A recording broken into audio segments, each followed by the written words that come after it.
It's the Center Fantasy Football Podcast. Welcome to the party, pal! Yes! Yes! Yes, this is my favorite part of the game. Analyzing all of the league matchups week to week. You can't win! Get him a body bag! Finish him! It is a bit above average. I said this sucks, and basically so do you. And discussing the boom, bust, and hidden gem players throughout the league. We ain't found shit! What the hell is Brett Favre doing here? I'm in town to play the Dolphins, you dumbass. Dan Marino should die of gonorrhea and rot in hell. Laces out. Touchdown! And here's your host, Allow myself to introduce myself. David Harbacken. Hello and welcome to the Center Fantasy Football Podcast for Week 6 of Season 6. We're almost at the halfway point. I am your host, David Harbacken, joined by a slightly occupied, with his video games coach of the Hackettstown Hagglers, Mr. Gay Zaletzky. I'm playing God of War, all right, for PlayStation 4. It is an epic game, all right? Yeah, so if you hear little buttons clicking in the background, you'll know what it is. All right. But he has assured me that he can pay attention to two things at once, so we are going to try and have him pay attention to fantasy football and this podcast right now. We'll see if it works. All right, so a lot of exciting games last week. Two that certainly came down to the Monday night game. One that came down that could have been decided on any play. I guess we might as well start with what was the most exciting game of the week last week, which was Whalers versus Nick and Jamie. So yes, I called this to be the game of the week, by the way, and it was. Yeah, and it was actually the it ended up being the closest game in league history ever. The record before that for closest margin of victory was .16. This one was .14. So congratulations on that. Nick and Jamie have been in two just games that have basically been decided by one play, and this is another one. So the Whalers ends up winning this game 128.62 to 128.48. I mean, we are talking about the difference of, what is that, 2 yards? 2 yards rushing could make a difference in this game, and it almost didn't happen. But let's go through the numbers on this game, and then we could go into the analysis of what actually happened. So Flacco gets 12.22 points compared to Cam Newton's 22.38.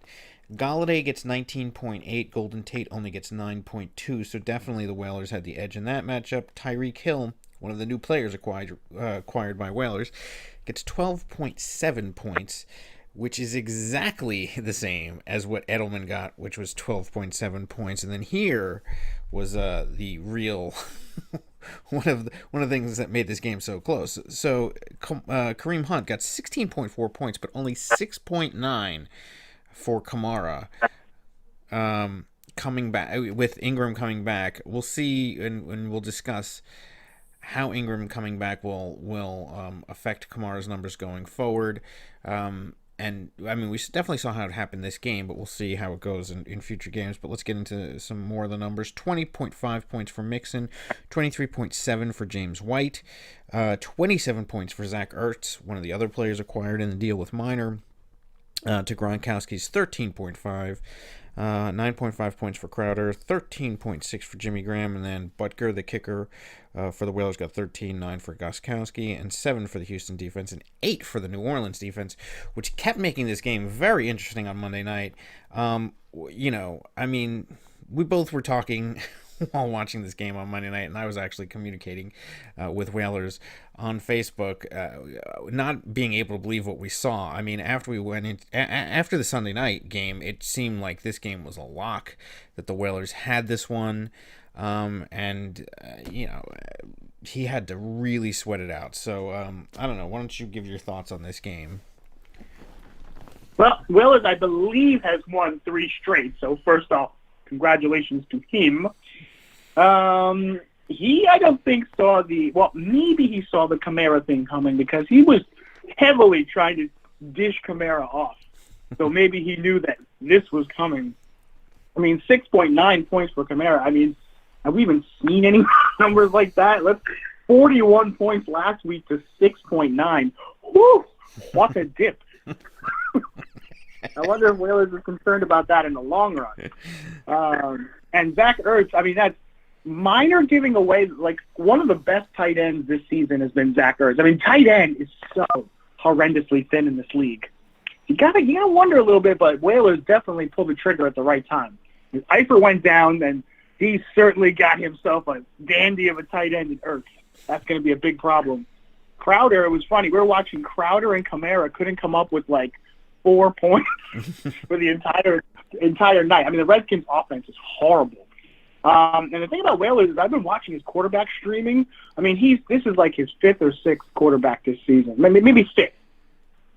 He rolled with Trubisky 2 weeks in a row. Otherwise, it's been a new quarterback. He's rolled with the likes of Eli Manning, Flacco, Marcus Mariota, Trubisky, and now he's going with Jameis Winston, I believe he picked up this week. So I guess it's out of necessity for the Whalers. He just has to find somebody inadvertently streaming garbage can quarterback.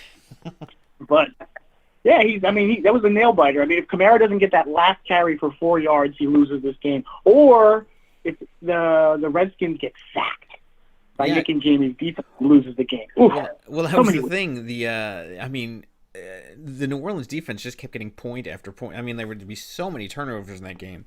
And just when you'd think the Whalers might be able to close the gap, they would get another interception and they get another 2 points. And you're thinking to yourself, you just need Kamara to get a catch. It was like the same situation that Nick and Jamie found themselves in against Tillett trade team in the first week, where Amari Cooper just needed 1 catch, and it just never came. Luckily for the Whalers, it did come. It came in the form of, I mean, what was it, like a 7-yard run or something like that for Kamara just at the end of the game, basically. Yeah, but I mean, this is one of those games that you just gotta. I mean, thank God I was not playing in this game or on the losing end of it, or you either, because I don't think either one of us could have taken. I mean, how do you lose a game like this? It's just so, especially to fall out of first place for this kind of game. I mean, this is painful, Bob, but it is some irony considering what happened in week 1 and how they won that game. So, I mean. Mm-hmm. I mean, basically, you see, Nick and Jamie. I mean, we talked about this last week about how, had they had Gaten Casimir's record schedule, they could have had a very different beginning of the season than they did, and they would have been in first. They wouldn't have been in first place, which Casimir could have been. But you see, I mean, this is 2 games right now that are decided by less than a point. I mean, the combined. It's not even that both games. I mean, both games, first of all, were decided by less than a point. But these are 2 games combined that have been decided by less than a point. So, now Nick and Jimmy's team. I mean, they're Patriots, Chiefs heavy. I mean, this Sunday night game. Unfortunately, I have to play Nick and Jamie this Sunday night. They've got 5 players going, I believe, in that Patriots Chiefs game on Sunday night. It's going to be wild. Yeah, it's basically one game. I mean, and that's what they did this week. I mean, on the Thursday night, I mean, essentially most of their team went on Thursday night. And the interesting thing was, I think Whalers posted on Facebook something to the effect of, can Nick and Jamie have any more Patriots going in this game? And then I responded, well, at least they don't have Michael or Michelle or whatever his name is in there. And then right after I posted that, he scored a touchdown. So he was like, thank God that he didn't. And really thank God that they didn't, because otherwise, when you have a game decided by this close a margin, that would have made the difference. I mean, obviously I'm just trying to look, because Michael got 18 points. How do you say his name? Michelle? Is that how it goes? Sony Michelle. Yeah, Sony Michelle. All right, so 18 points. So had he played him instead of Graham, Nick and Jamie would have won.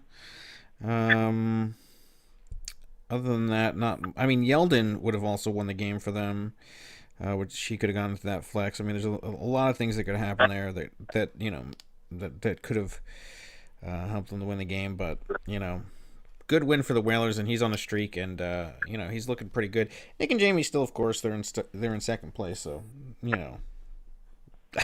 not they're not in trouble. Well, 4-1, and that's just fine.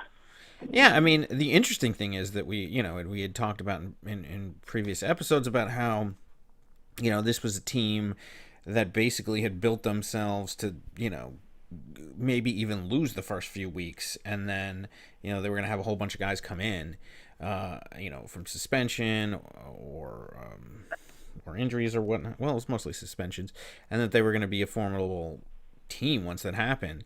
And then when they got those wins at the beginning of the season, they looked to be even almost unstoppable. But the interesting thing is now that Edelman's back, he's definitely performing. But it's ironic that now is when they actually finally go down, in a loss. But in the narrowest margins in fantasy football history. Yeah, I know. So, great game. I guess we can move on to the next. Well, why don't we go on another game that was decided by some Monday Night Madness. So the 1603ers played Make Odwin Great Again this week. You called this one what? The lock of the century, I believe? Maybe even the millennium? Yes, the lock of the millennium. Right. Now, you ended up being correct. However, it was a lot closer than we thought it might be. As the 1603ers do pull out the win, 127.50 to 119.32. But this one was way closer than we thought. And Monday night really made it that much closer. So disappointing performances basically from everybody who wasn't a running back on the 1603ers. So Matt Ryan gets 16.4 points, 7.8 from Ridley, 8.4 from Boyd, 9.1 from Rudolph, 4 from Crosby, which, that's another thing I want to talk about with the 1603ers is the inability to pick a field goal kicker that can get any points. Luckily he got the 4 because they gave him a charity kick at the end to get his head on right. But this guy is one of the best kickers in the league, and what does he do? He blew 4 missed field goals and 1 missed extra point. It was unbelievable. I've gone, I think, 3 of the 5 weeks so far with 0 points from my kickers. This one had 4, so 2 of the 4 with 0 points, and then this one. So yeah, that's just tremendously frustrating. But then Jacksonville with 4 points, and then for the running backs, this is where it really turned around for the 1603ers. 22 points for Gordon, actually kind of pedestrian for him. 34 for Connor, and 21.30 for Mark Ingram. On the bench, there was a little point, a few points left on the bench. I guess Kute would have been the highest score over there, 17.3. And then for Make Odwin Great Again, he got 0 from Inouye. He got 11.9 from Lindsay, 19.9 from Alfred Blue. I have to give Dr. Hockey a lot of credit on picking up Alfred Blue in that game. With Lamar Miller out, who would have thought this guy would have gone for this kind of point total? First of all, that game put me to sleep. You and I were watching it, but but he managed to get these little dink and duck points, and that really pulled him closer in this game. Rosas, one of his better players, gets 14 points. Which Taylor is this? I don't even know which Taylor. Taiwan Taylor, okay. Got 4 points in his flex, 6 for the Dallas defense. But he managed to get 33.72 from Breeze on that Monday night game. It looked like it was getting closer. 29 points from Adams in the second half of that game. But it was really that 33 from Breeze that made it look close. And there was even a moment there where they had their third string quarterback run it in, which had Breeze been the one to run that in, we would have been looking at a lot of, a very different game, because that would have been an extra 6 points for the touchdown, and I would have been sweating it out. I mean, I guess it probably now in hindsight wouldn't have changed the result, but yeah, it would have been very stressful. But anyway, the 1603ers do pull out the win. I mean, I got to give credit to Odwin for still making moves and still coaching. He's just not able to put some of this stuff together. I mean, and a new one, it gets 0 points. I mean, what happened there? I guess he has a hand injury. I don't know, but yeah. And Vance McDonald, he's sticking with him. So, good moves on half of it, and then terrible moves on the other half. But anyway, your thoughts on this game? Yeah, I mean, that Monday night game was very exciting. I mean, Drew Brees was just throwing the ball up and down the field. It was hockey's only chance. And Brees almost pulled the throw. You might not be on the podcast tonight if he had. Or very subdued Dave Hartblacken. But, of course, things worked out handsomely, as usual, for the 1603ers. And Dr. Hockey, the number one question you got to ask, where do you go from here? I mean, 0-5, tied with Gaten Kazimir. We'll do a little segment later on in the show, like, what 0-5 team is a bigger train wreck? Who has a better chance of going 1-5? Actually, I'm sorry. What is it, 1-12 versus 0-13? So we'll discuss that later. But yeah, Dr. Hockey, I mean, if it wasn't for the second half of that Green Bay game, Devontae Adams, I mean, he was struggling. I don't know, you might have beat him 127-33. Brees would have had all the points on his team.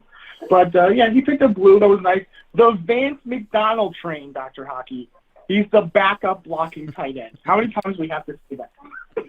Before he seeps into your thick skull, you got to get rid of this guy. Let's do this again. He's the backup blocking tight end. Hence 1.6 points. Okay, he shoved somebody to the ground in a long touchdown. That doesn't make him starting material.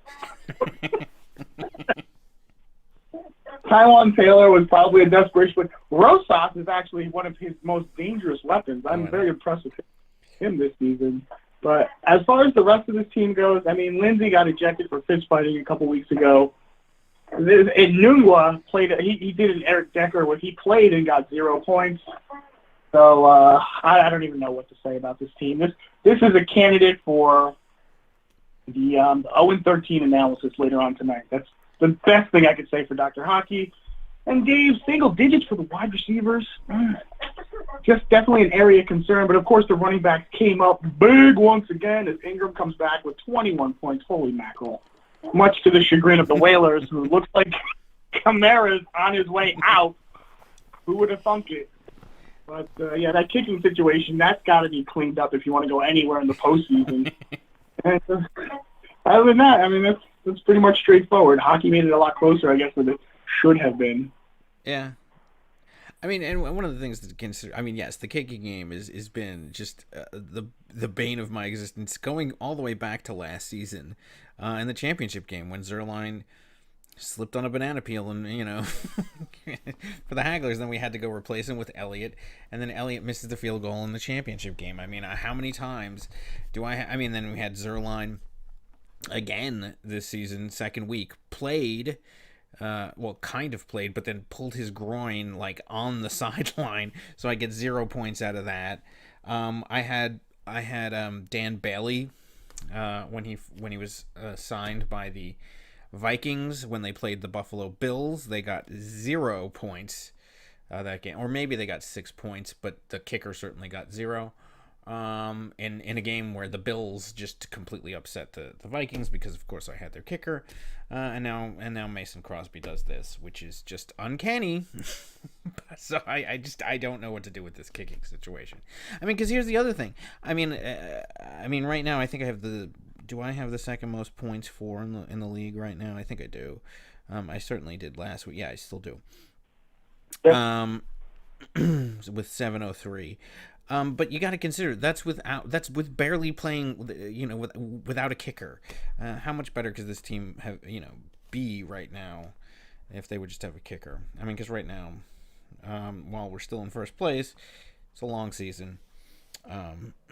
So we'll see how some of these twists and turns go and how that point total is going to make a difference, not only at the top, but for a lot of these teams. But anyway, yes, we do have to get our kicking game back. As far as the wide receivers, it is concerning. It is 1 week.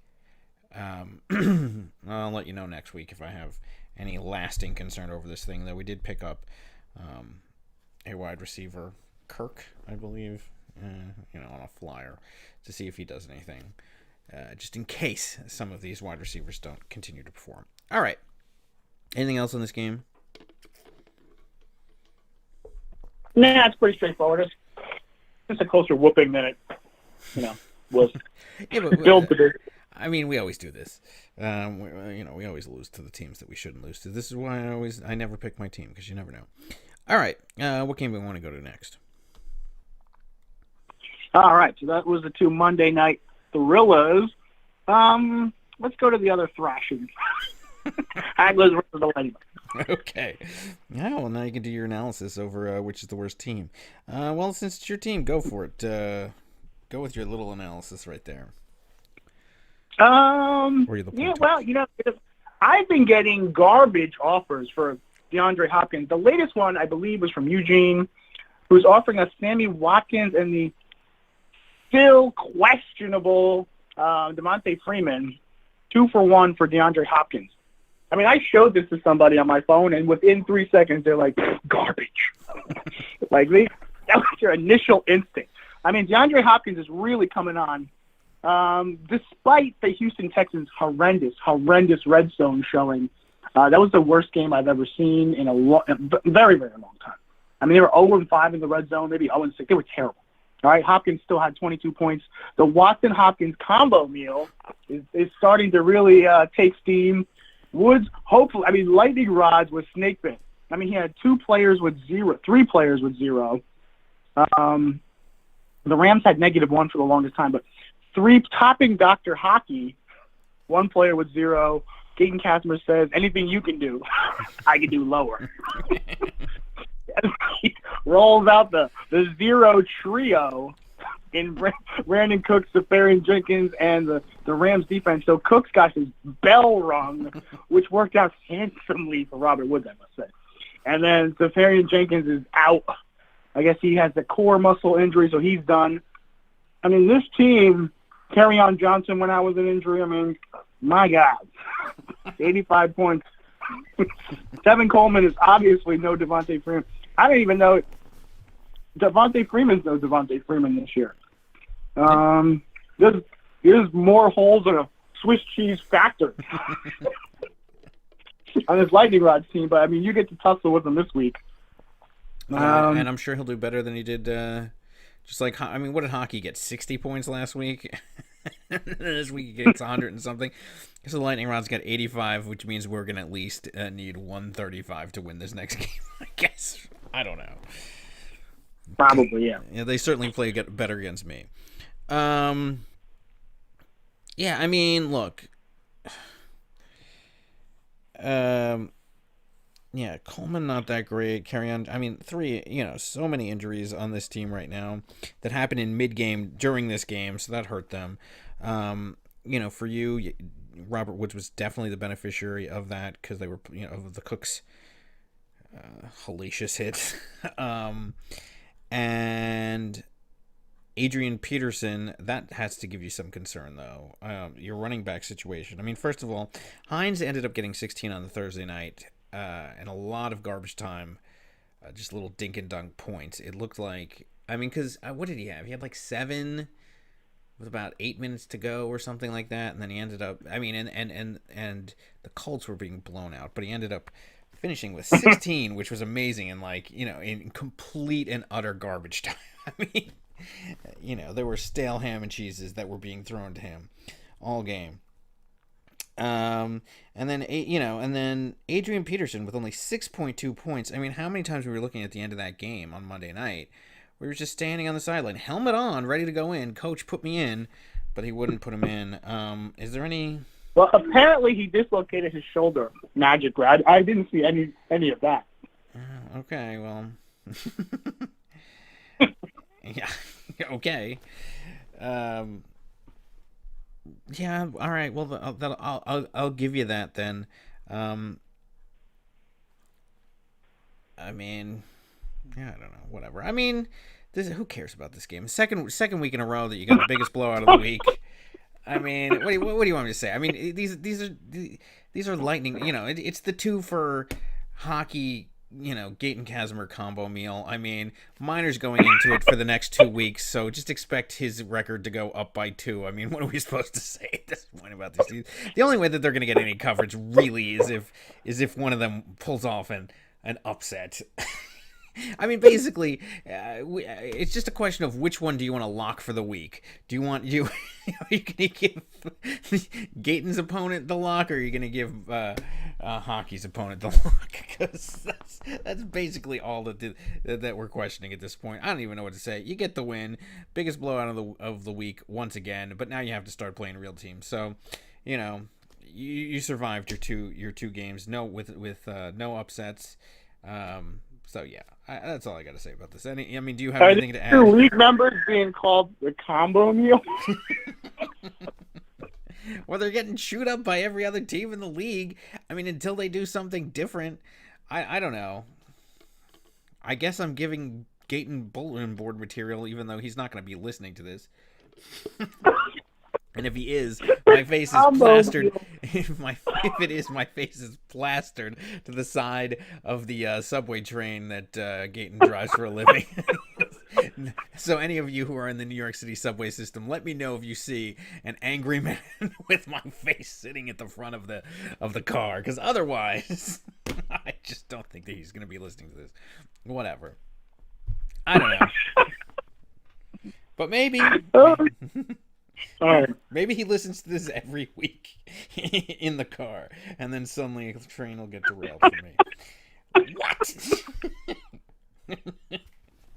All right. So speaking of blowouts and Miner, he before eating his combo meal, he had himself a little appetizer. With an somebody that I did not expect, somebody who was at the top of this league, or at least, what has happened to Dave's Secret Crush ever since he made that Elliott trade? I don't know. I mean, look, we've had two people who have been, going crazy on the trade officers left and right. I don't know. Whalers and Eugene. Can we almost say that Whalers might be a more savvy trader than Eugene Gazenput? He looks like a low end trader 4.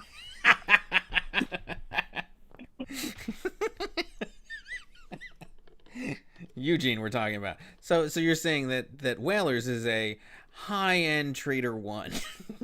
Yes. Interesting. I mean, he did make that deal for Ertz. He just quit his day trading job. Yeah. I mean, Whalers ended up getting Hill, who wasn't bad and played well this week, and Zach Ertz. In a terrible tight end market, he ends up getting a great tight end, whereas Eugene just gave up. I mean, he came on the show and started criticizing Lombardi about, just trading for names. And then he goes and just trades for a name with Nick. He gave up an extra wide receiver. Look, Javarius Allen is not that great. Nick should have insisted on Marshawn Lynch, although this week Lynch did have a worse game than Allen did. But nonetheless, I don't know. Ever since that Elliott trade, he's been going backwards. All right, so let's look at this game. Black Ice Dynasty, with his newly traded players. I mean, maybe he has to be in the conversation about being a mid-range trader 2. I don't know.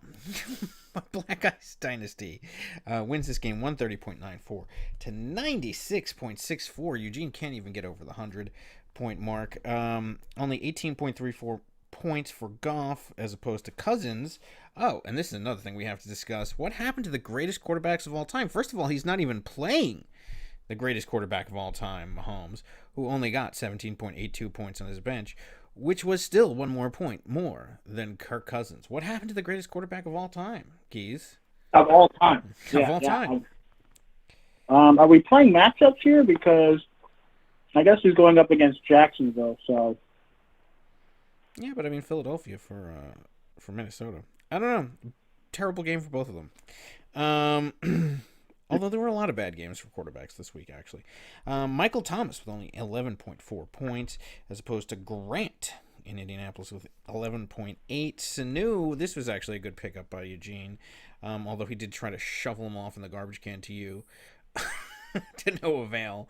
But 17.3 points for Sanu, certainly concerned for my team as to whether or not he's going to be taking numbers away from Ridley. He has been of late, but this is like 3 games in a row that Sanu has gotten double digits, 15, 17, and 17. So, yeah, there's that going against Antonio Brown, the other half of the trade, who Miner got, and actually had a great game, 28.1 points for Antonio Brown in this game versus Atlanta.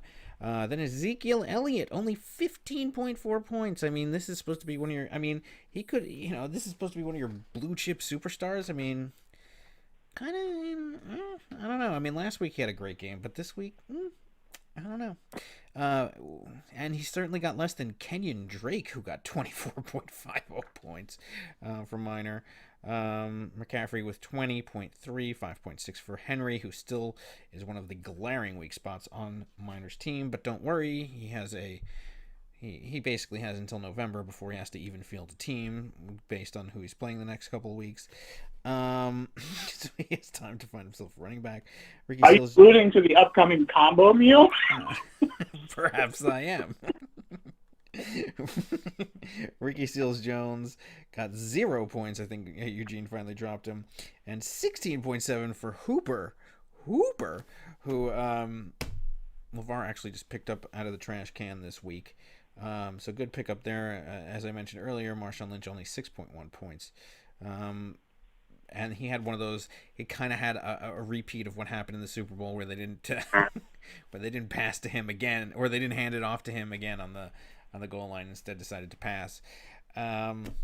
He was not too happy about that, Larry. And then Landry, 11.9 points, 7 for each of the kickers, 3 for the Denver defense, and 7 for Tennessee.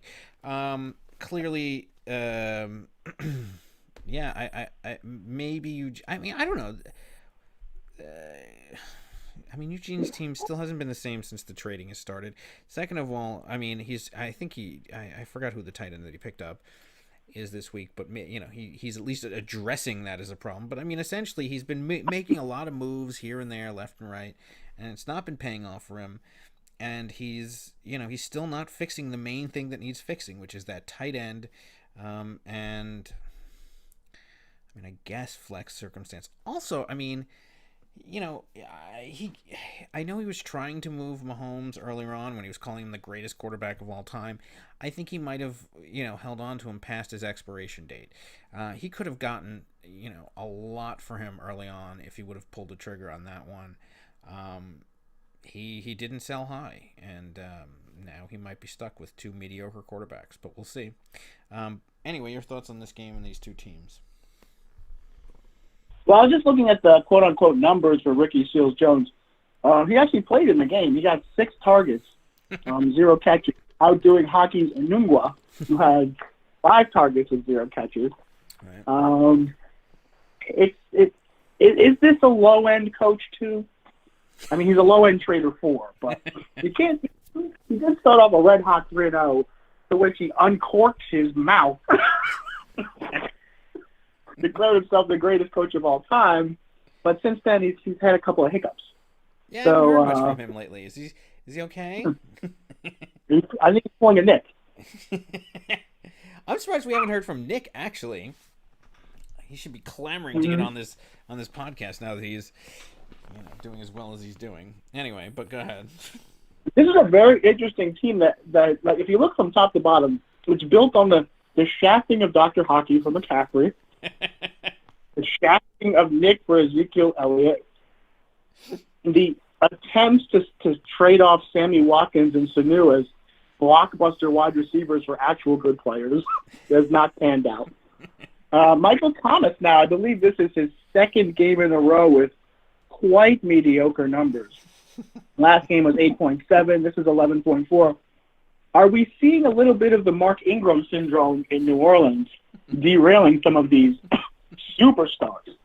And Kirk Cousins, I don't think you can give anybody Kirk Cousins and Mahomes for anybody. Nobody's going to even look at that kind of a deal. So is this team in the long run built to really go deep into the postseason? I mean, we'll see. I mean, certainly other teams hope he keeps fielding players like Ricky Seals-Jones at the tight end position. A genius superstar coach one might want to get that guy out of it. And Minor, get my hat to LeVar Minor. Once again, you write this guy off for dead. And the Antonio Brown move was just brilliant. 28 points for Brown. Now he gives away Ertz, but then picks up Hooper out of the dumpster and still gets 16.7 more points than Eugene out of the dumpster. He picked him out of a hat. Just clicked on a button. Landry's still getting solid. There's Elliott, your kicker that missed the field goal. Yeah, I'm aware.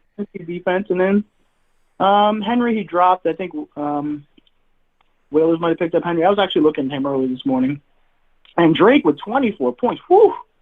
Kenyon Drake. I mean, Minor, I got to tell you, he just won't go away. Yeah, he's like a I little. mean, he can crank. Yeah, he's like I think he had 106 the other week. No, I'm telling you, he's like a cockroach. You just can't kill him. I mean, like he's just his ability to find. I mean, we talked about this all last season. His ability to find players that on the Sunday would just perform that was on nobody's radar at all. I mean, astounded me. The only thing is that occasionally, I mean, like it was hit or miss. I mean, like he would either, hit the lotto on some of these players that nobody was looking at, or it would be a miss, and he would miss by a lot. But you got to hand it to him. I mean, he was shafted by the auto draft, though he did. He didn't show up, so whatever. I'm not even going to get into that. But anyway, but yeah, to build himself up from that team, impressive. I have a pair of feet on because this was a little appetizer game for him, and now he gets to feast on the combo meal coming up. things are looking good for Black Ice Dynasty in October. Yeah, I mean he's in 8th place, 3-2 in the mix with everything, and now he gets like 2. 1.5. He gets as close to a bye week as one can get in this league with the combo meal. So yeah, he's got to feel good about his chances, especially through the end of October. All right, anything else on this this game or these two teams? Eugene might be nicknamed the appetizer from now on. We'll see how he does next week.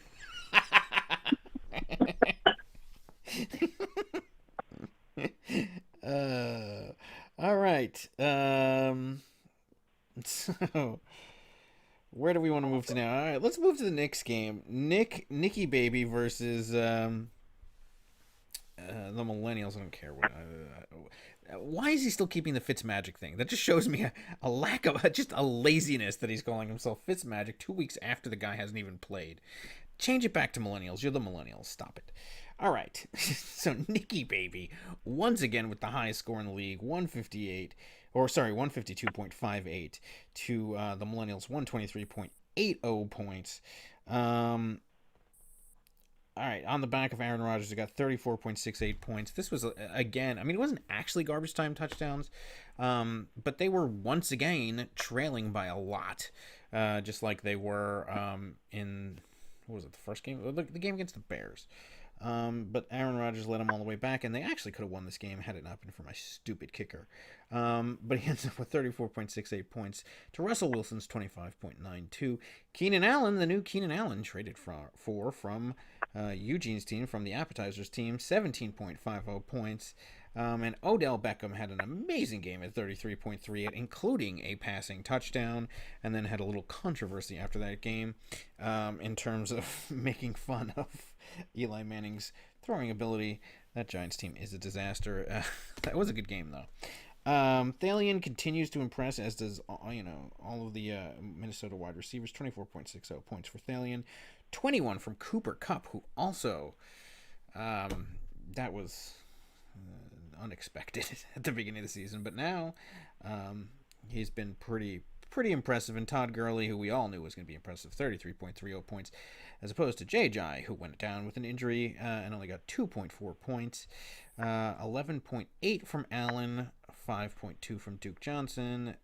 Cook, who didn't get one of his 31 or ridiculous point games, only got 6, still was enough to give Nicky maybe the top scorer of the league, as opposed to Kelsey, who got 15, 13 for Kittle, 9 for Bunches of Funches, 4 for McManus, the kicker, and 8 for Lutz, as opposed to 11 for the Baltimore defense and 0 for the San Francisco defense. So Nicky Baby continues to get points. I mean, there might be some question marks in terms of Cooper Kupp if he's going to be playing next week.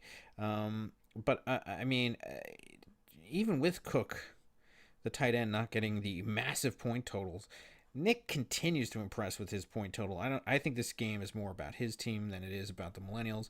I mean, the Millennials, they had a bunch of Bears that were on bye this week, so I mean, this was the best team that he could field with that, and he also had the Ajay injury, which hurts him even more. Will we now see Cone and what do you call it?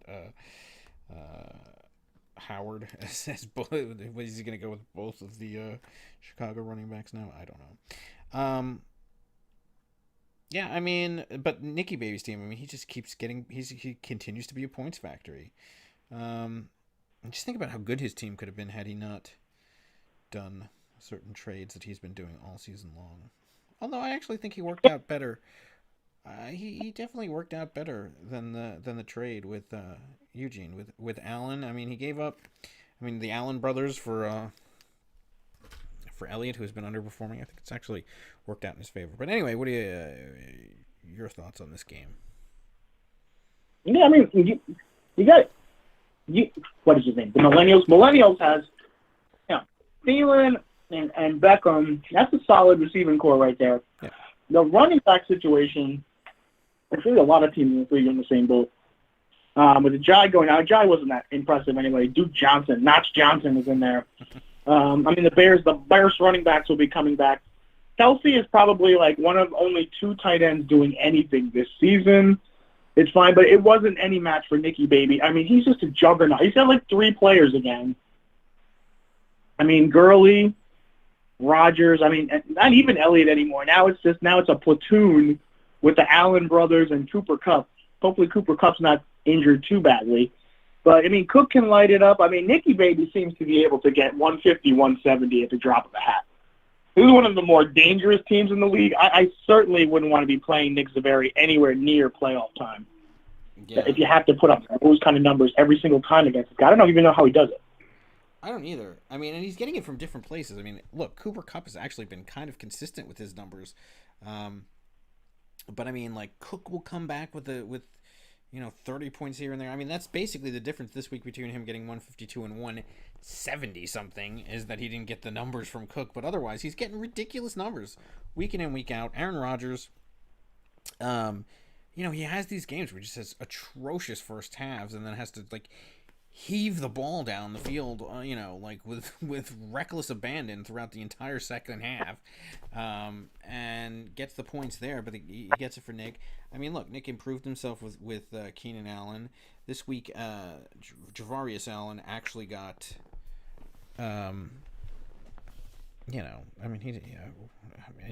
numbers. I mean, he's got 11 points, but I'm just trying to look inside the numbers. So he actually... 8 rushing attempts, 34 rushing yards, 8 targets, 6 receptions, 44 yards, and a fumble lost. I mean, this is better than he's usually been doing. He actually got some targets. Usually it's just like a total of 3 yards for 3 touchdowns on 3 yards, or something ridiculous like that. But I mean, yeah, and then Gurley is just so good. But we all knew he would be. I don't know. I mean, but yeah, I would not want to face Nicky Baby that much, but the Millennials, they can't hang their hat too low. First of all, they did have, they have the running back problem, but they do also still have a lot of the Chicago players out. I mean, this was not the best week to face them, but I do think that they are still a good team, and they could shake it off, but we'll see. Yep, right. We'll see. Anything else on these 2 games? I don't think so. Certainly not for me. Nope. All right. Then we have one more game, which is the appetizer's co-worker, The St. Louis Blues come out with a win. We haven't talked about them in a while. They've been completely off of the menu lately. They served up a loss to the tray, 137.46 to 109.50. Phillip Rivers with 25.36 points to Roethlisberger's 28.6. Roethlisberger was at home, so he still gets the numbers. Interesting. Stephon Diggs with 21.6 points. We talked about just these Minnesota receivers just keep getting just immense amounts of points. Marvin Jones Jr. was, there were a couple of Detroit receivers this week that didn't get the kind of point totals that we've been seeing week after week. But, as I've said, they are points factory, and, 7.8 points. Okay. AJ Green's 17.20 points to Amari Cooper's 2. 2 points. Yeah. This Amari Cooper thing is very reminiscent of what happened with Mike Evans 3 seasons ago with you, when he just couldn't, you'd play him and he'd get like 2 points or nothing, and you don't play him, you bench him, and that's when he goes off for a ridiculous amount of points. That's kind of what happened. With Tillett. Last week got 26 points, this week 2. The week before that, 3 points, 21 the week before that, and then we all know what happened in the first week with only 2.8 points. So it's got to be tremendously frustrating to have a player like that. David Johnson. Look, we wrote off David Johnson for dead. Maybe the low-end coach, too, knew a little something that we didn't. 21.10 points. He's been pretty good since we made fun of him. I have to hand it to Lombardi there. Sticking with his man. Good for him. Saquon still got more points than him. 28.90 points for him. Dion Lewis, though, 5.8 to Carlos's Hyde's 9.7. Eric Ebron, jeez, what's going on with this guy? 31.50 points. He got that one that didn't he get one towards the end, or was that Swoop? I don't even remember. Oh yeah, he would have been at 50 points if it wasn't for Swoop. Yeah. Yeah, as opposed to Jordan Reed, who only got 3.10 points on that terrible Washington Redskins team. 8.90 points for Davis to 19.40 for Lockett. 0 for Gould. Wow, the Blues has to actually suffer through what I've had to suffer through in terms of kickers, as opposed to Brian. 6 for the New England defense and 4 for Philadelphia. Lombardi, I haven't been paying that much attention to him, but he's actually not that bad a team this year. Now that David Johnson's coming on, he's got some talent on this team. I'm surprised he didn't play Chris Thompson. That's interesting to me. Why did he play Dion Lewis instead of Chris Thompson? What? Because he's a low-end coach, too. That's why. He could have won by even more points. I don't know what's going on here. What was it? I think wasn't this like the second highest total in the league this week? Not. It was. It was a low week for everybody for the most part, except for Nick, of course. Yeah, of course. Or maybe that's just low for Nick, 150. Yeah, I don't know. What do you think about this game? Like you said, the big story here, I think, the Amari Cooper thing, I don't know what Kimmel's going to do to really figure that one out. Painfully so, I think he might just have to keep him in the lineup and just take his lumps when he doesn't do well. Because if you keep trying to play the Cooper game, it's going to drive you mad. Okay, and then David Johnson, I got to tip my hat to Lombardi. I wrote him off as a bust, but he with 21 points and had 17 last week or somewhere in that ballpark, 18 even last week and 16 the week before. He's actually pretty solid there, David Johnson. I think Rosen has made a huge difference there in Arizona in terms of points for the other players. Rosen himself hasn't gotten that many points. I think he only got like 17 or something like that. But he's actually giving some of the players there an opportunity to get more points where they weren't under Bradford. Yeah, Bradford's horrendous. I don't know if I can fault Kimmel for not playing Crowell. I wouldn't have played Crowell. 30 points, there's no way you could have seen that one coming. Would have made this a lot tighter. That's one of those that if you're saying that you would have played Crowell, come on. Yeah, you're a bullshitter. There's no way. Yeah, I mean, he could do one of two things. He could move Lockett up to the wide receiver two and just write off Amari Cooper and say, "All right, I'm done with you," and then maybe put next week he'll have Mike Evans back in there. I don't know exactly what to do with him. Never mind. I don't even know. I would stop playing Cooper. I just would. I don't like playing around with those kind of guys that are just so inconsistent. But I mean, you're right. If he, if he's not going to do that, where he's just going to bench him or just throw him in the garbage can and let him be somebody else's problem, then yeah, you just play him every week and you deal with the consequences as they come.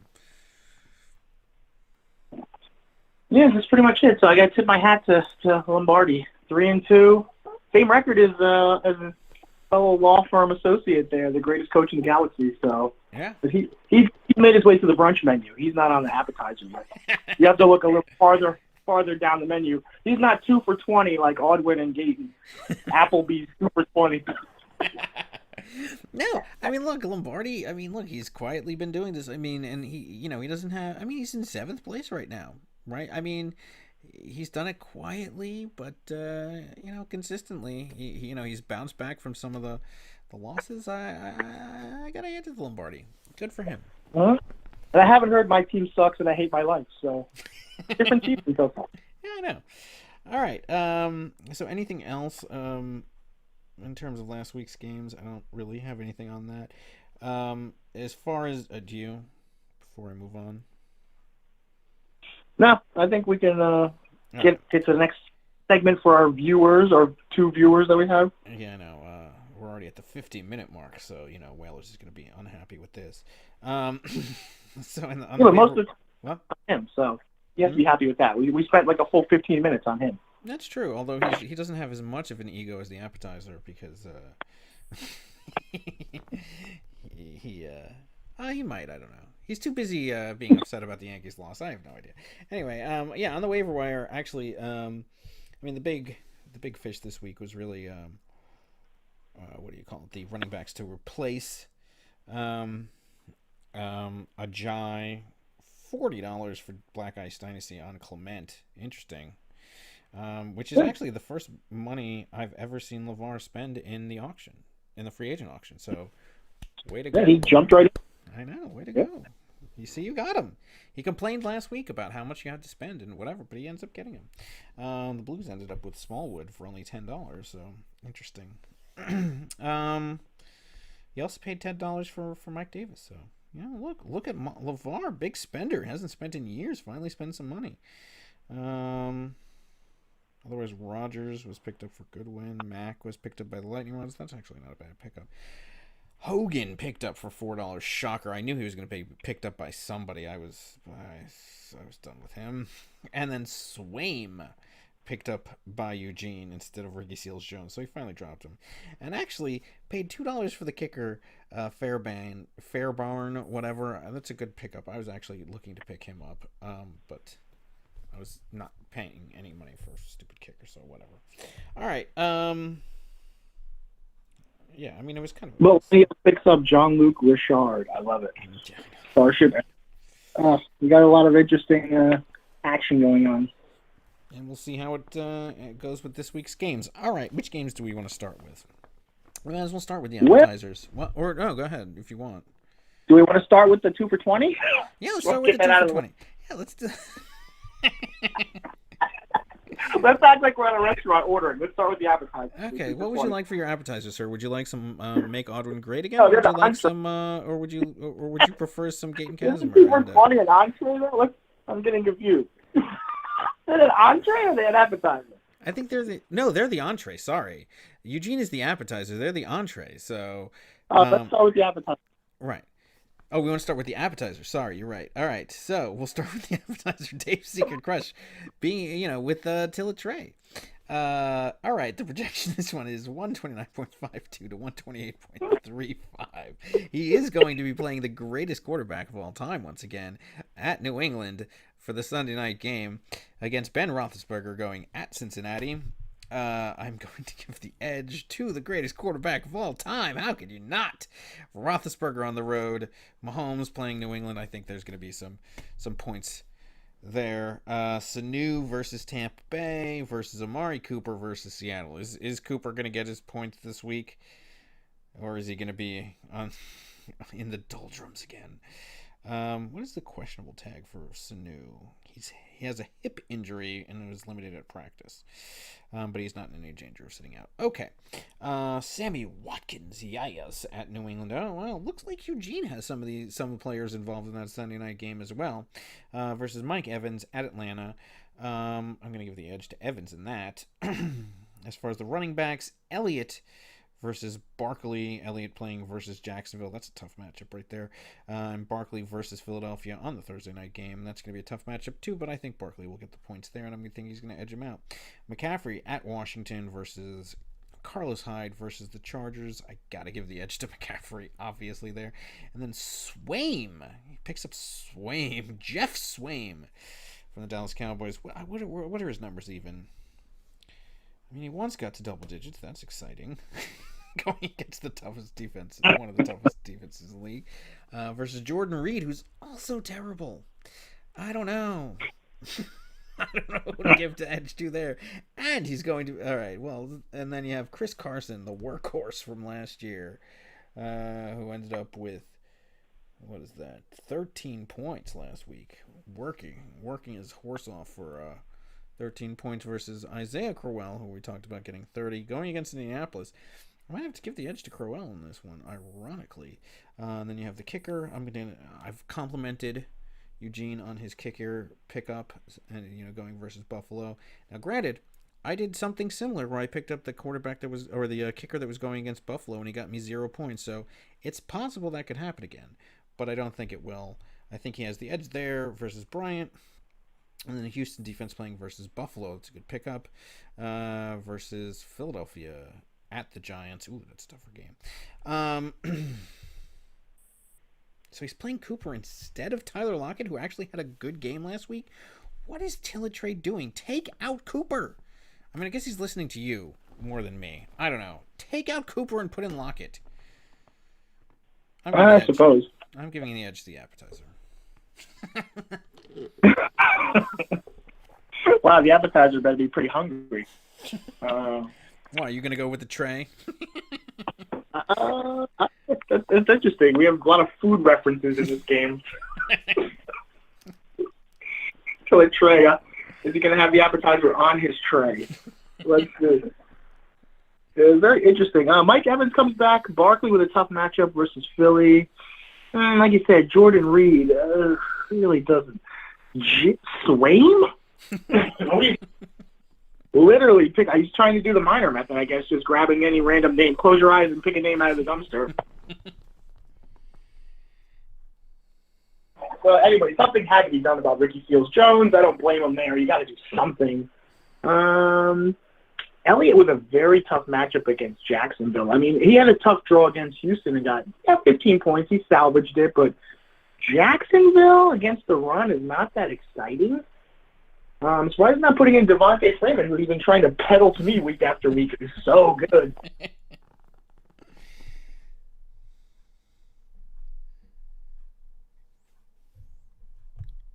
But yeah, it's interesting. McCaffrey has been his one solid shafting this year from Auburn. That's really done well for him. He's done hockey for that.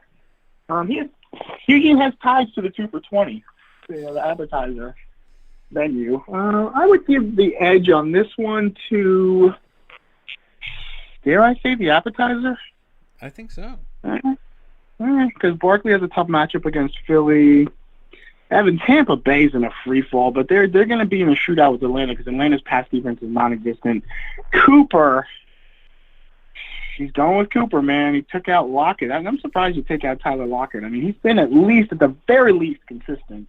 Yeah. Crowell, he doesn't want to get burned by 30 points again, so he's shoving him in there. I kind of get that. But Cooper versus Lockett, I think, is going to be Tilletrade's decision before Sunday at 1 o'clock. If I had to pick them, I'm actually going to go with the appetizer. I just don't see enough until it's Trey to win this one. Yeah, kind of how I feel. All right. So now we're going to go to the entree? Yeah, let's go to the entree now. The 2 for 20. All right, which one would you like first? Well, I guess everybody starts off. It seems like they start off against Dr. Hockey. That's the first Right. one, and then they go to. Then they finish up. He's like the dessert. Actually, it's not even the 2 for 20. I mean, Dr. Hockey is the entree, and then the dessert is actually the lightning rods. A nice lightning. So rod after cake. Miner finishes up his appetizer, he's on to his entree.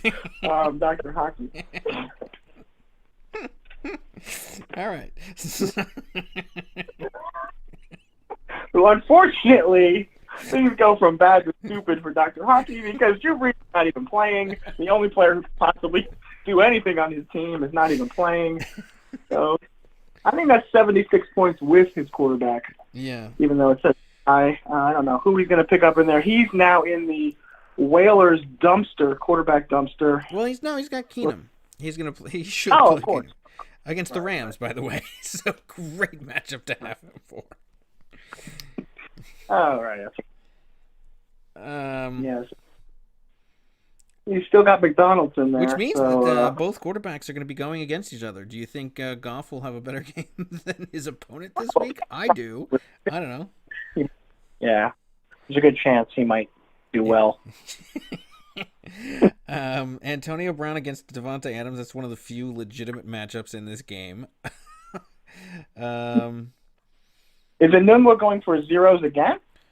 He might be. I'm not sure. Versus Landry, who actually, 11 points last week, and he's got an even better matchup this week. Enunwa versus Indianapolis.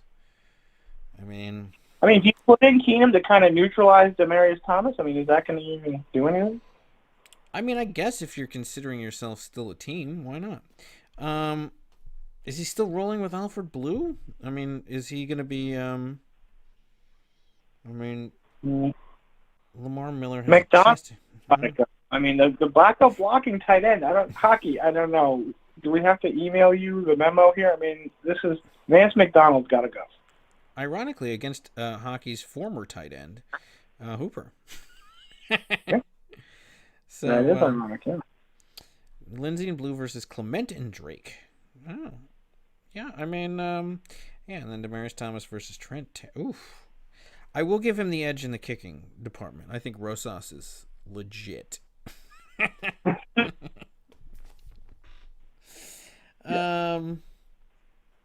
Yeah. Hockey's a legit 4-5 though. He's not pretending. Yeah. All right, so I think I'm gonna go with Miner in this one. Gonna go on a limb and pick Miner in this game. Enunwa, Lindsey, McDonald, Taylor. I mean, these names, they just don't do it for most teams. I mean, they're not even worthy. They're not even bench material, let alone the starters. I don't know. Is Leonard Fournette ever coming back? I mean, is that what hockey's waiting for? He played him against you, the savior, I think, and he didn't save anything. In fact, I think that was his lowest score of the Jags may sit Fournette until week 10. Florida Football Insiders report a source having knowledge of the Jaguars thinking expects the team to sit Fournette hamstring through the week 9 bye. Oof. That's gonna be tough. I mean, because he's been pinning his hopes to Fournette. Not gonna be back till week 10. Ouch. It might be the most abysmal fantasy football season any team has ever had. And he's had some bad ones too. So I'm assuming you're gonna pick Miner. This is the lock of the week again. Is it? Well, we have the dessert to look at. Oh, we Let's do. look at- I'm sorry. I might have spoken too soon. Let's look at the other 2 for 20. The dessert. Let's move on to dessert, shall we? Oh. I actually. Oh, might- and it's a 1603 who's enjoying the delicious lightning rod dessert menu. Yes, that's right. I have dessert this year. All right, this week. Matt Ryan going versus Tampa Bay. He'll be home again. I think actually part of the performance problems last week had to do with him being on the road. He's just not as good a road player as he is at the Dome. Also, Tampa Bay tends to be involved in high-scoring games. I think he'll have a bounce-back game there versus Tom Brady. In that game that everybody's playing, it seems like everybody has some stakes in that game, that Sunday night game in Kansas City. Ridley versus Tampa Bay, also trying to go for 2 for there. That's kind of what I'm sticking with.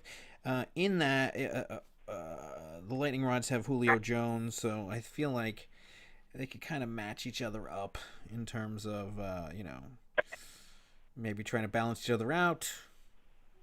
I mean, Julio Jones should get the better of that matchup, although he hasn't every week yet, so we'll see. But nonetheless, to keep it kind of close there, then Tyler Boyd versus Pittsburgh versus Juju Smith-Schuster. Actually, they're playing in the same game. That's interesting, too. So, I mean, look, you go through the first 3 players. I think the dessert definitely has some potential to maybe even do better than my team. But then you get to the running back situation, and I feel like this is really where we stick our spoon in. Melvin Gordon at Cleveland versus Tevin Coleman versus Tampa Bay. Connor at Cincinnati versus Lamar Miller versus Buffalo. I don't even know if Miller's playing. He's still questionable. He got in a limited session today, so I don't know. That'll hurt the entrees numbers if Lamar Miller goes instead of Blue. But I don't know. One of these two is going to be some damage on either the entree or dessert.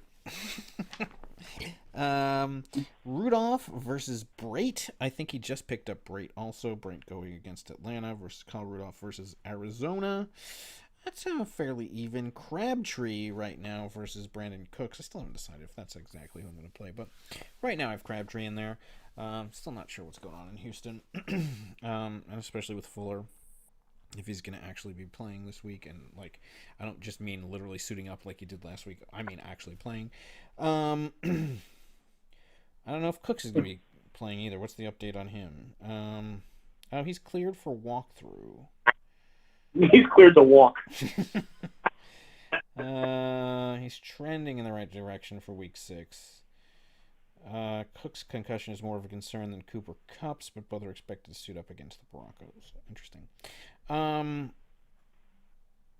Yeah, I mean, if Cooks plays, he could have a good game. And then Bailey, I mean, my kicker versus Tucker. Tucker's actually a good kicker. Jacksonville at Dallas, and the Rams at Denver. Look, he's actually favored in this game. He has a 127.79 to 125.61. He's a favorite. So, I mean, look, I've said this historically. The 1603ers drop a lot of these games to teams that they absolutely shouldn't. So as much as I'm kind of making fun of the dessert, I don't know. I might be stuffed after playing Dr. Hockey. So I don't know. There's always room for dessert, though. I don't know if there is, though. I mean, I would hope there's room for dessert. We'll see. I don't. I gotta say, Dr. Hockey's the lock of the week. Being I don't know. If you could have 2 locks of the week, buy one get one. This would be the second lock of the week. Unfortunately, he was slightly edged out by his 2 for 20 menu partner, Dr. Hockey, as the lock of the week. So Gaten Casper he's the dessert of the week. I think it is, but the official title is lock of the week. That's got to go to Dr. Hockey. I'm taking the 1603s in a blowout again as he enjoys his combo meal. His 2 for 20. He feasted on hockey. He has an entree, and now there's room for dessert. So, yeah. All right. Has Yahoo already posted you 5-1, or are you still 4-1? Oh, you're still 4-1 for now. But I'm telling you, these are the kind of games that you blow. I'm still nervous about it. But we'll see. All right. Where do we want to go next? Do we want to go... No, now that we've got all the food items out of the way. We got all the food items out of the way. Yeah, I don't know. Well, there's 2 right now. The biggest game of the week right now, I think, is the Whalers and Nicky Baby has the most intrigue. I think it does, too. Let's save that one. 3 in a row. I agree. Let's save that one for the end, and let's move on to one of the other ones. I think there's some intrigue actually also involved in this Blues Millennials game. Let's go to that one. So the Blues are, well, or actually the Millennials are favored 132.41 to 123.71. Let's see why. So we got Rivers at Cleveland against Wilson at Oakland. I actually am going to give the edge to Wilson in that matchup. Beckham versus Philadelphia, Diggs versus Arizona, and AJ Green versus Pittsburgh, and Thalian versus Arizona. I'm actually giving the edge in quarterback and wide receivers to the Millennials in this. Diggs going against Thielen is a very intriguing That's actually matchup. really good. Yeah, that's really interesting, first of all. I mean, AJ Green versus Pittsburgh could be good. I mean, like, I actually don't think it's going to be that. What about Rivers versus Wilson? Rivers has been, Melvin Gordon is the guy to have in the Chargers team. I mean, he's just ridiculous. Rivers is, he's like one of those fantasy football year in and year out. He puts up numbers. Wilson's benefiting from a running game, so his numbers probably have been slightly lower than usual because the horse's ass Mike Davis and Chris Carson have been carrying the load, but he's still got 25. And that matchup. I mean, it could go either way. Look, I actually think even with the quarterback thing, I mean, I think Cleveland is slightly better than Oakland. I don't think Oakland is, but I don't know. These are all close to me. I mean, because this is a very good wide receiver matchup right here, all around. And then Phillip Rivers, he gets the numbers. He gets them in the fourth quarter usually, but he gets the numbers. So that's actually all right. Let's move on to the running backs to see if there's any difference. All right, David Johnson going against Minnesota. Can David Johnson keep it up? Jordan Howard at Miami. Millennials picked up Alfred Morris. I think that's a reasonably good pick. Going against Green Bay versus Dion Lewis, who I still think is trash, going versus Baltimore. If this game is lost, that's where it's lost for the Blues in my mind. Then Kelsey versus Ebron. Pretty good matchup there. Well, if Ebron feeds on garbage, I mean, when it's not garbage time, Ebron's been one of the more consistent tight ends, though. And he's playing at the Jets, so I don't know. But Kelsey, I mean, you got to pick Kelsey, obviously, in that matchup. Kelsey he gets the nod. He's like the second best tight end this season. And then Funchies versus Davis. Who versus who? Yeah. And then Gould, who got 0 points, actually got less than me, and then Crosby last week, against Boswell, who, the Pittsburgh kicker, I'm telling you, Mike Tomlin does not, like, he's just a madman. He's like Dr. Hockey. I know he has a lot of points, but I don't trust him really that much. Because he'll do a weird thing where he just won't, he'll go for 2 out of nowhere. I don't know. But I mean, it's still better than 0 points from Gould. And then New England versus KC, and then Chicago at Miami. I'm going to give the edge to Chicago in that. I actually think this is going to be a very close game. This is a tough one for me to pick. But I think the Dion Lewis thing is... Although Alfred Morris is not that good. I don't know. What do you think? I'm going with the Blues in this one, actually. David Johnson's been coming on. I mean, that combined with Green and Diggs, and Rivers is always consistent. Ebron has been getting way more points than he should. I mean, he's Eric Ebron, for God's sakes, but doesn't matter. He's doing good in Indy. Millennials, the wide receivers are good, but then you start to get into the running backs, Jordan Howard and Alfred Morris. Despite the good tight end from Kelsey, and Funchies doesn't really do it for me. I think Fitzmagic sputters out towards the finish line. I'm going to give this one to Lombardi. I actually, I'm going to give this one to the Millennials. I think that, I think David Johnson has a tough matchup against Minnesota. And that's just going to be enough. I think this is going to be, look, don't get me wrong, I think this is going to be a tremendously close game. You think both teams break 100?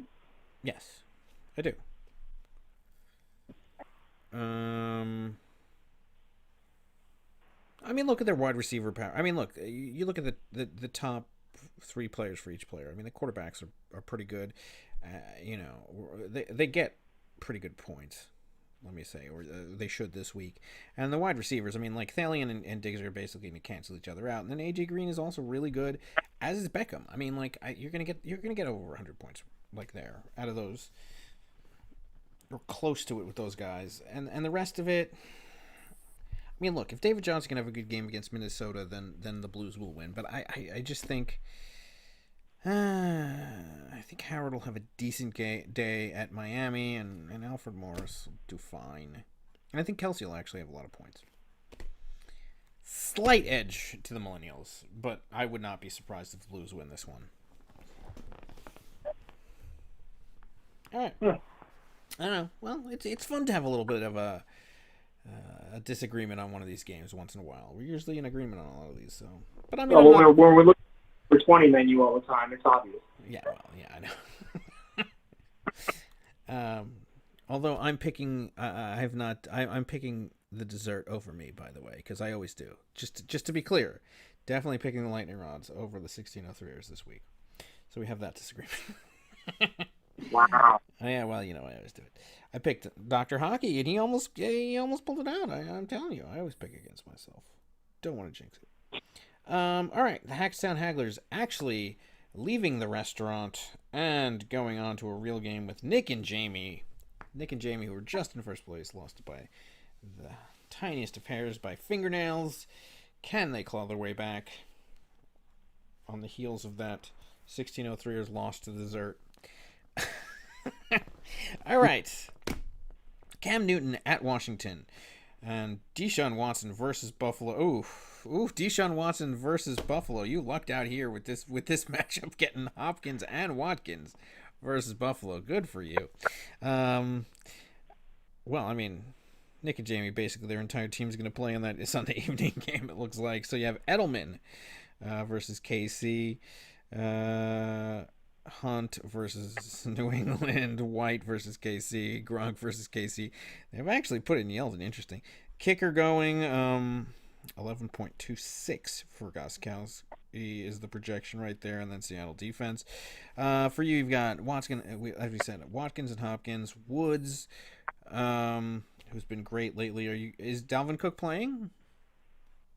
He's still not cleared to play. Who knows? Well, it's better than located shoulder. I mean, this is just an injury-plagued mess at running back this year. Yeah, that's true. Going with Hines again against the Jets. Still sticking with Azuma, or are you moving the Nightmare during the season? A lot of keys. I mean, I don't know. We're going to give him another shot. I mean, Gronkowski's he's been very quiet. Yeah. I think this is a matchup where we can afford to play somebody else. I mean, 3-9-8. I mean, he did get 13 last week, but Gronkowski, I mean, he's cooled off this season. He has, but I mean, Burton has actually been pretty good this. I mean, who are they playing that you're afraid to play? I mean, at Miami, I would play Burton. I don't know. You could. I believe in Azuma. I think he's going to get some looks, and I think that other guy, Croft, for the other tight end for the Bengals, went out with a foot injury last week, so I don't know his status. All right, well, yeah. I mean, I agree that Gronk, I don't think he's. I mean, I think that Sunday night game is actually going to be high scoring, so Gronk might get some points in it, but I don't know. I think Emmanuel Sanders playing him, that's a good move, even though he's playing the Rams. But Yeldon, another good move, finally playing him. He's been great in Fournette's absence, and Dr. Hockey could have had him in the lineup, but decided to get rid of him. You're playing with Suckup versus Baltimore, and then you guys have the Carolina defense versus Seattle defense. Seattle at Oakland, and Carolina at Washington. The projection right now is 134.36 to 118.19 in favor of Nick and Jamie. I also didn't mention that they have Robbie Anderson, who's going to be terrible. Look, I'm going to give the edge to the Hackstown Hagglers. I think that I think Nick and Jamie continue to have the problem of playing all of those people in the same game. I mean, they're playing. They're too Patriots heavy. And now, not only are they Patriots heavy, but they have the opposite team. So one of these teams, one of these teams has to do badly, which means that half their team is going to, unless it's a complete and utter shootout, which it might be, but it's still not going to go to all these players. Oh, my God. Because they got to feed Edelman and White and Gronk. I mean, and then you have the kicker on top of that. Yeah, I just think they're too reliant there. And then you got Hunt on the other side, which means, so you got the opposing running backs. You got White and Hunt, which means one of those two is not going to be running as much because one of the players is going to be killing the clock in the fourth quarter probably, and the other one's going to be sitting on the sideline. So I mean, Nick and Jamie, they have a good team, but they're just too reliant on like one team, and that's the problem. So I'm just until they really address that. I mean, they're starting to with Yeldon. I mean, they have some other pieces, but I mean, it's really pronounced this game.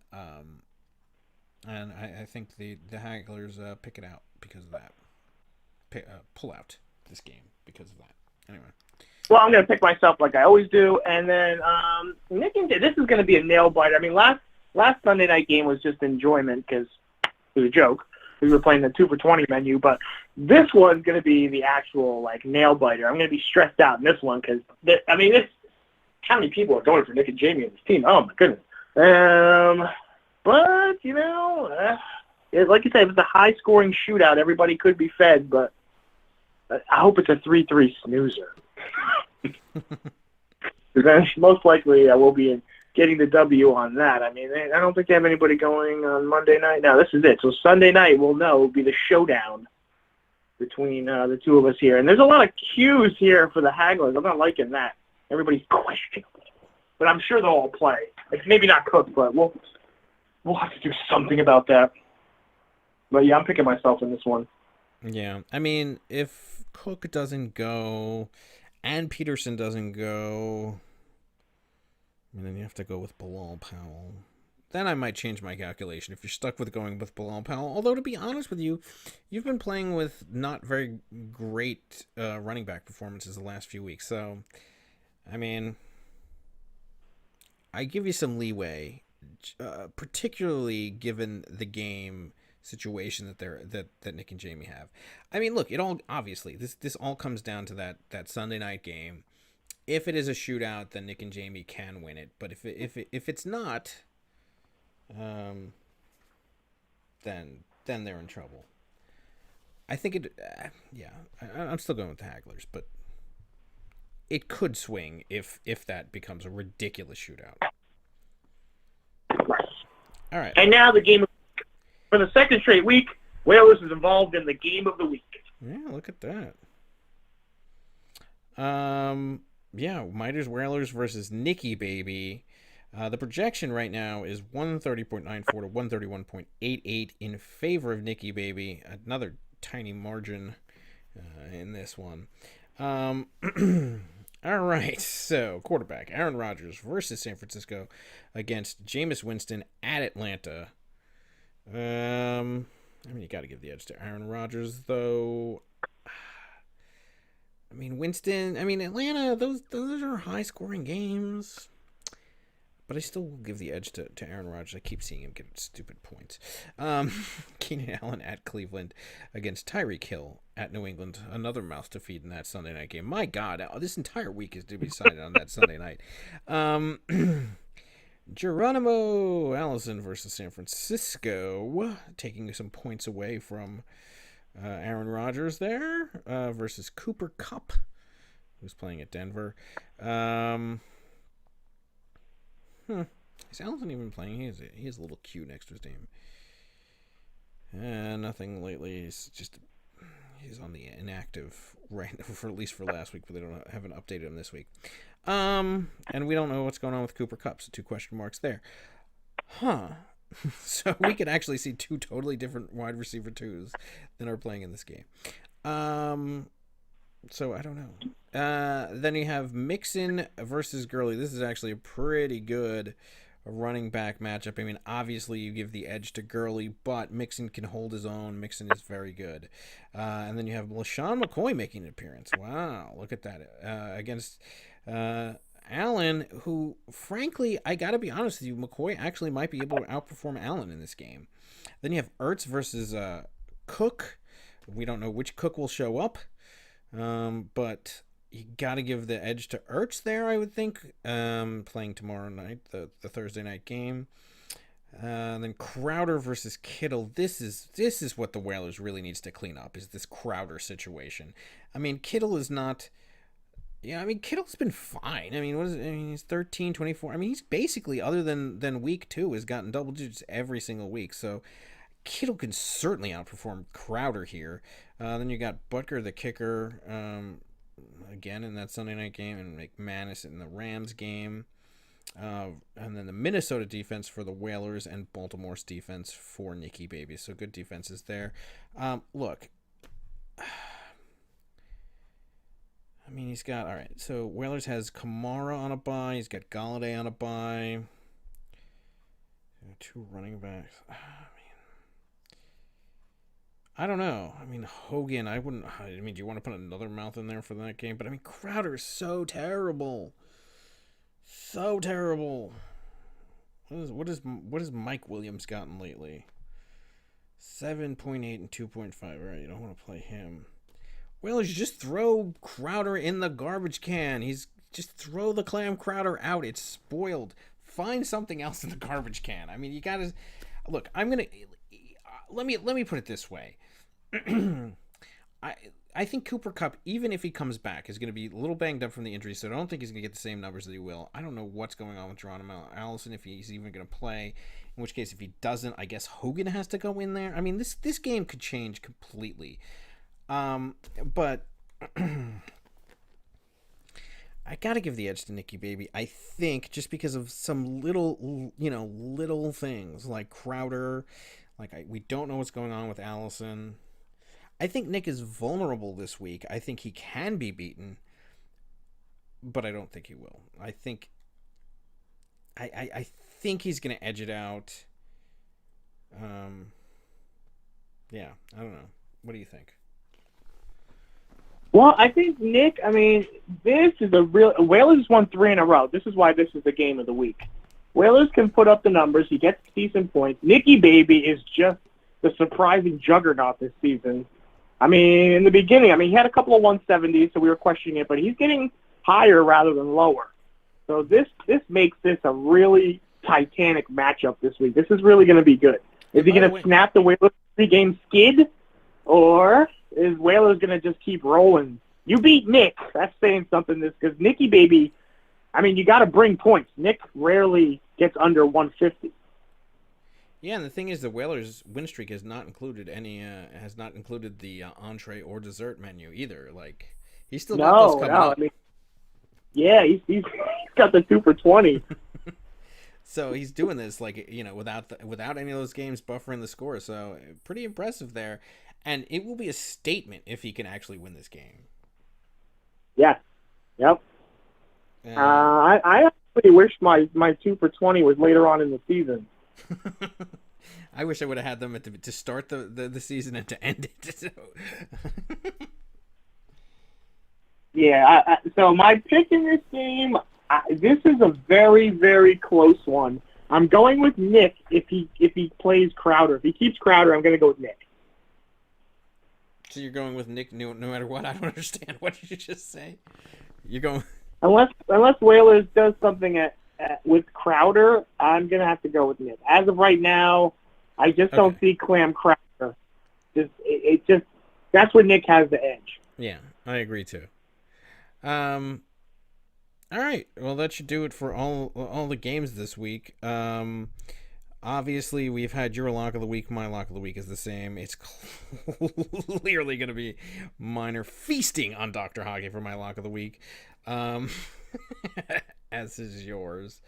What's your upset of the week? Kind of interesting with this game because Nick and Whalers is too close to call. Blues and Fitz Magic, I don't really care. Those teams are equal. It's 2 for 20. In my game with Nick and Jamie, I think it's very, despite the disparity, we've never been one projection numbers have always been skewed for Haggers ridiculously. I don't know. That's another close game. It's hard to get the upset of the week because everything is so. I would never pick the 2 for $20 menu to upset anybody. First of all, that would be quite the upset. I'd have to say there's only one left. I guess Millennials could upset Lombardi.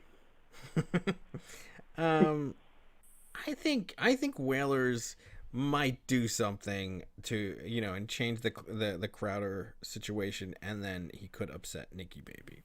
Because here's the thing: if he dumps Clam Crowder in the garbage can, nobody's gonna pick him up, and if they do, they're an idiot. Just get rid of him. There's nothing to hold on to there, and I think that he will. I think he will make the right decision and dump him, and maybe upset Nick this week. That is that. I'm going with that for the upset of the week. Yeah. All right. Yeah, so we're almost at the halfway point of the season. After this week, we will have actually surpassed the halfway point of the season. So huge, the games just keep on getting more important as time goes on. I mean, and it's so close. I mean, there's 2 teams that 4-1, there's 2 teams that are 0-5. And then the bulk of the teams are 3-2, all the way down from 3 to 8th place. And then there's 2 teams that are 2-3. You have the Millennials and Tillet Trey, who are down there trying to get a win, and they could be right back up, in that category as well. So, and everybody's playing for points at this point. I mean, there is still a ways to go. There's still half a season to go. But, people need points. So, Look at it this way. So if I hang on to beat Nick and Jamie, you destroy the lightning rod, which obviously is going to happen. Black Eyes Dynasty will destroy Odwin, which is obviously going to happen. Dave's Secret Crush, if he takes care of Tilla Trey, and somebody, no matter what, out of Nick or Whalers will win. And then the Blues takes care of it. We'll have a 7-way tie for first. Look at that. 7 teams will be 4-2. Yeah, but then I would be 5-1 if I actually didn't lose to the dessert menu and Nick and Jamie. Oh, wait. I'm sorry, yeah. If there was an uprising, if you spilled your dessert all over yourself. So that's what you need to happen in order to have. Otherwise, it's all that tie for second place if that doesn't happen. But I like I said, like I said, I'm picking, the lightning rods to beat. Somehow the lightning rods is favored in that. Yeah, he is. What scorekeeper? Who's doing the scoring? I don't know. I think every game where I've been the underdog has been the weeks that I've won. I mean, I think I might have been the overdog against Tillet Trey, and that was the week that I lost. So, it means nothing to me. Well, all right. Just over an hour and a half long. So, Whalers, we're cutting down on the time a little bit. You should be happy with that. All right. Yeah. All right. So for myself and for Geese and for the rest of the league, we look forward to seeing you next week. Have great games this weekend. Yeah, we'll see you then. All right. Peace out, people.